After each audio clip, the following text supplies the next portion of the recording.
Most people misunderstand the ego. They think the ego is something to destroy, suppress, or transcend. That idea alone has caused enormous damage, spiritually, emotionally, and psychologically. So today I want to slow this down and clarify something essential. There is a true ego, the person you actually are, and there is a false ego, the person you're not. And confusing the two keeps people stuck for years, okay? Many, many years. This isn't theory. This is a lived reality, okay? For me and for the people I've worked with for many, many years. There's a lot of confusion as to who you are in the sense of this true ego that is there to help protect you, to help guide you in some respects. It's the reflection of who you actually are. Then there's the false ego, who you're not. And this false ego is the person we're going to look at a little bit so that you can begin to distinguish between the two. Now, your true ego is not the problem. Your true ego is your behavioral style, your natural temperament. It's the talents you have, your intellect, your emotional makeup. This is the true you, if you will, who you actually are in soul. It's how you are wired, the way you are wired. You didn't invent it. You didn't earn it. You didn't mess it up. This is simply who you are. It's the way the source of all life expresses itself as you. Okay, this is the true you. And here's the part most spiritual systems miss. You are meant to love your true ego, the true you, the person you actually are. Loving your true ego is not arrogance. It's not selfishness. It's alignment. It's actually getting everything in alignment, body, soul, and spirit. When you love how you're designed, you stop trying to become someone else. And this is the real problem. People are trying to become. They're trying to fix. They're trying to overcome, if you will, this ego.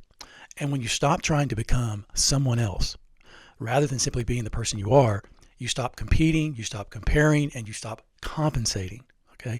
In other words, you begin to love the person you are. You start feeling comfortable in your own skin, and you're able to live each moment, not just in the moment, but to live as you actually are. Now, this self-acceptance becomes a shield. It becomes a protection to you. It protects you from something far more destructive, which we'll look at. Now, the false ego forms when pain goes unhealed. This comes from traumas. This is things outside of you that happen to you. Disappointments. This is things that people or circumstances let you down, and you really never heal from that. It could be rejection, especially from parents or people who are close to you. Shame that occurs because of things that have happened. Shame basically is saying there's something wrong with me, rather than maybe I did something wrong. I actually began to see myself as being defective. Abandonment. Maybe you experienced abandonment as a child or in a relationship. Religious fear. This is a big one for people. The false ego is really developed by fear. Fear is probably the biggest one. I really think that if you think about it, the false ego works from fear. The true you, the true ego works from the realization of love. And religious fear, there's nothing greater than religious fear. Religious fear will literally, basically cause your health to go down, cause you to be less healthy emotionally, physically, in every way that you can imagine. And it literally can dominate your life. And I've seen it. I wish I could sit here and just tell you story after story of people who have gone through our spiritual coaching process, and just the amount of religious fear of God, fear of hell, fear of being led astray, fear of those outside the church, fear of those outside of religion, fear of government, fear of the Antichrist. I mean, it's over and over and over all these fears that they're taught. And what we do is spend most of our time trying to help them come out of these fears by beginning not only to trust who they are, but again to see that the source of all life is love, and that they're loved perfectly, and they don't need to change anything. They just need to be who they are and become to the realization of who they are. Begin to discover this person, this true self. And that religious fear is really debilitating for many. It also is performance-based love. Maybe you grew up and all you knew was performance. You had to perform to get the love of your parents or get the love of other family members, whatever it may be. Performance-based love is also very destructive and can cause the ego to try to go out and perform because it believes that that's how you receive love. Now, the false ego is not evil. It's wounded. Okay, it's not evil. It's wounded. It's hurt. It's your inner system saying, I don't feel safe being who I am. I don't feel safe just living as who I am. So it compensates. Instead of resting in inner worth, it reaches outward for validation, especially validation. We really seek validation from people or systems or organizations, whatever it may be. Then for control is a big one too. Validation and then control. Most of the clients I've ever dealt with have these two things in common, is that they're seeking validation outside themselves, outside of their identity, outside of the truth of who they are as an incredible spiritual being, and they're seeking it from people. and then control over circumstances, control over their life, control over people. And then the more control I have, the safer I am. And that's actually the opposite. The less control you have, the more you give that up, if you will, to the source of all life, the safer you are. Also for status, the ego wants to be high on the hierarchy. It wants to have status. It doesn't want to be seen as left down here. It wants to be up here. I've seen this in just about every person I deal with. And also people in religion. I mean, you go out of the world and go into religion, you find there's a complete hierarchy in religion, and then you go in the world and there's a hierarchy. And so people are constantly looking, where am I at on the hierarchy? Where is my status? And then for identity through possessions, roles, beliefs, or groups, this is a big one. And if I have a certain amount of wealth, if I have a certain job, if I have a certain belief system, I have a certain, political party I'm a part of, or there's other groups I'm a part of, these give me identity. They give me security. They help me understand who I am. And they give me a sense of inner worth. But none of these things works, okay, in the long run. None of them works, because none of it has to do with the inner life of who you are in, if you will, the divine life. This is why unhealed people are driven, not inspired.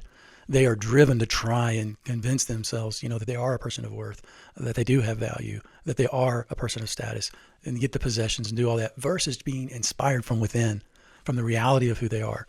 Because they're driven to prove, they're driven to acquire, they're driven to control outcomes in people.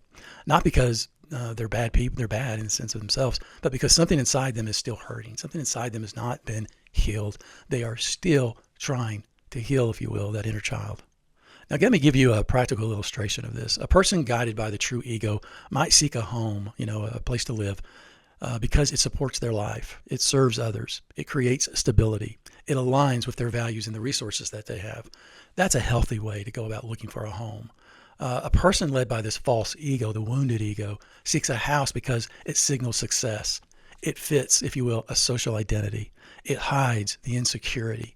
I feel insecure, so I need to have this to show that I'm somebody. It proves something. It proves, hey, see, I've achieved, I've attained, I'm at a certain level. And this is, if you will, the hurt, wounded, unhealed ego trying to get these things to do something internally through external means. Here's the truth most people don't want to hear. A house will not heal your identity. It's never going to give you an identity. A title will not complete you. A platform will not stabilize your worth. A job will not do that. Being a part of a group won't do that. All of these things are outside of you and therefore will fail you. In fact, when driven by false ego, these things often damage people financially, emotionally, and relationally. Not just the person themselves, but it can damage relationships with loved ones. It can damage the relationship with your children, with the people at work, with people who are friends and things of that nature. If it's not dealt with, eventually it hurts those relationships, but it hurts you also financially, because you're out there spending money that you shouldn't be spending. Emotionally, because you're a wreck, worried about things and trying to control things. And relationally, as we said, because you're asking an external thing to do an internal job, only an internal work, living intuitively from within, from your true self, this higher self, if you will, living through you, the true ego you are, the true self, if you will. Only that will work. Now, the Apostle Paul said this in Galatians chapter 5, live by the Spirit and you will not carry out the desires of the flesh. Most people hear that as moral restraint. Somehow I'm going to try and control myself. That's not what's actually happening. Here's the modern translation. If you live from your inner spirit soul, this inner person, intuitively, the true you won't be hijacked by your wounded, unhealed ego trying to feel better about itself. I'm going to say that again. If you live from your inner spirit soul, this true ego, this true person in spirit, the true you, if you will, you won't be hijacked by your wounded, unhealed ego trying to feel better about itself. You see that? This isn't about resisting temptation.